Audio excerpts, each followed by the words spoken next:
তৃণমূল নেতৃত্বে রাজ্য জুড়ে চলছে ভোটার তালিকা সংশোধন ও ভুয়ো ভোটার চিহ্নিত করার কাজ। সেই নির্দেশ মতো দমদম ব্যারাকপুর সাংগঠনিক জেলা তৃণমূল কংগ্রেসের পক্ষ থেকে তৃতীয় পর্যায়ের বৈঠক অনুষ্ঠিত হলো জেলা তৃণমূল ভবনে।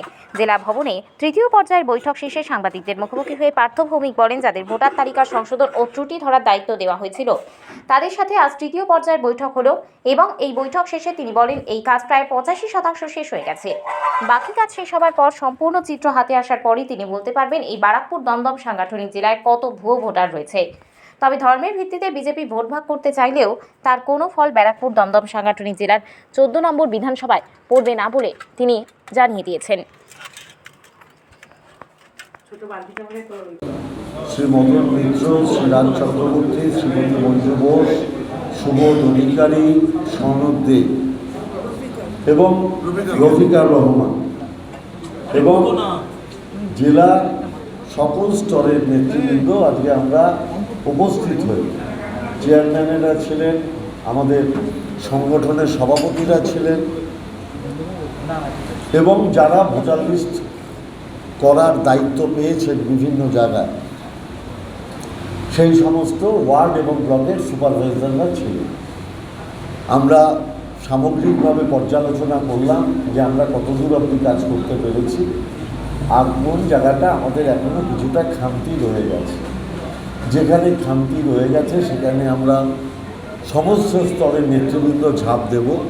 আমরা দায়িত্ব ভাগ করে নিয়েছি, কে কোথায় আমরা কীভাবে দায়িত্ব সামলাবো, যাতে আমাদের এই দমদম ব্যারাকপুরের 14টা বিধানসভাতে আমরা 100% দলীয় যা নির্দেশ, মমতা ব্যানার্জির নির্দেশে অভিষেক বন্দ্যোপাধ্যায় যে গাইডলাইন দিয়েছে সেটা যাতে আমরা পুরোপুরি সফল করতে পারি কর্মসূচি এবং আমাদের কাজের পদ্ধতির মাধ্যমে।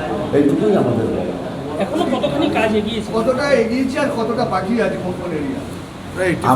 আপনি যদি অ্যাভারেজ বলেন তাহলে আমি বলবো, যেটা আমার দলের চেয়ারম্যান বললেন নির্মল ঘোষ, প্রায় 85% অ্যাভারেজ কাজ আমরা করে ফেলেছি। 15% মতো বাকি আছে। গ্রামাঞ্চলে সব মিলিয়ে গ্রামাঞ্চলের অবস্থা সবচেয়ে ভালো। শহরাঞ্চলের থেকেও গ্রামাঞ্চলের অবস্থা ভালো। শহরে যদি 80 হয়, গ্রামে 96 হয়ে গেছে। ভোটার তালিকার যে সংশোধনের কাজ চলছে সেখানে কি এখনো পর্যন্ত এই ব্যারাকপুর সাবডিভিশনে ভুয়ো ভোটার ধরা পড়েছে? আমাদের দলে এখন কি পর্যালোচনা হচ্ছে এটা তো আমি প্রেসে বলবো না। আমরা কোনটার উপরে কাজ করছি এইটা আমরা প্রেসে বলবো। আমাদের এটা দলীয় ব্যাপার, এটা আমাদের দলের মধ্যে। আমরা কি ব্যাপারে ভোটার লিস্টের কাজ করছি এটা আমাদের সম্পূর্ণ অন্তর্দলীয় অভিযোগ। না, এটা তো পর্যালোচনা চলছে, রিভিউ মিটিং। তো এটা পর্যালোচনা একটা স্তর বা তৃতীয় স্তরে এইভাবে কথা বলা যায় না। এর অন্তত আরও 2-3টে স্তর আছে। যেমন সামনে এই মাসের 19 তারিখে সম্মানীয় সাংসদ আবার কিছু বিধায়ক, কিছু আমাদের সাংগঠনিক পদাধিকারীকে নিয়ে বলবেন। তাহলে এই যতক্ষণ না পর্যায় শেষ হচ্ছে ততক্ষণ বিচ্ছিন্নভাবে কোথায় ভুয়ো ভোটার আছে কি কোথায় নেই, এই মানে ঘরের গাদায় সুদ খোঁজার মানে আমার মনে হয় কোনো মানে নেই। এটা যখন একটা সামগ্রিক মূল্যায়ন করবেন তখন দলগতভাবেই আমাদের সম্মানীয় সাংসদ বা আমাদের সম্মানীয় মন্ত্রী যারা আছেন, সুমন্দেব চট্টোপাধ্যায় বা চন্দ্রিমা ভট্টাচার্য বা বিধায়ক যারা আছেন, মদন মিত্র বা শ্রীরাজ চক্রবর্তী বা এখানে আজকে যারা উপস্থিত আছে, বা সম্মানীয় চেয়ারম্যান নির্মল ঘোষ, তিনি হয়তো আপনারা সাংগঠনিকভাবেই আপনাদের জানিয়ে দেবে। আজকে এটা পর্যালোচনা বৈঠকের দ্বিতীয় ধাপ, আরও বেশ কয়েকটা ধাপ বাকি আছে। দ্বিতীয় ধাপেই এটা কোনো তথ্য আগে থেকে ক্লিয়ার করা আমার মনে হয় সাংগঠনিকভাবে সমীচীন নয়। সেটাই সম্মানীয় সংসদ বলতে চেয়েছে। মানুষের বাসটা বেশি, যেটা দেখায় কিছু আগে ভুয়ো ভোটার ধরা পড়েছে সব উত্তরপ্রদেশ কিংবা বিহার কিংবা পার্শ্ববর্তী যে ঝাড়খণ্ড সেই রাজ্যে। এখানেও কি সেরকম সম্ভাবনা রয়েছে যেগুলো হিন্দি ভাষাভাষী মানুষের ভোটার বেশি? দেখুন, এটা বাংলাভাষী হিন্দিভাষী এইভাবে তৃণমূল কংগ্রেস দেখে না। তৃণমূল কংগ্রেস একটা মমতা বন্দ্যোপাধ্যায়ের নেতৃত্বে একটা ইনক্লুসিভ পলিটিক্সে বিশ্বাস করে।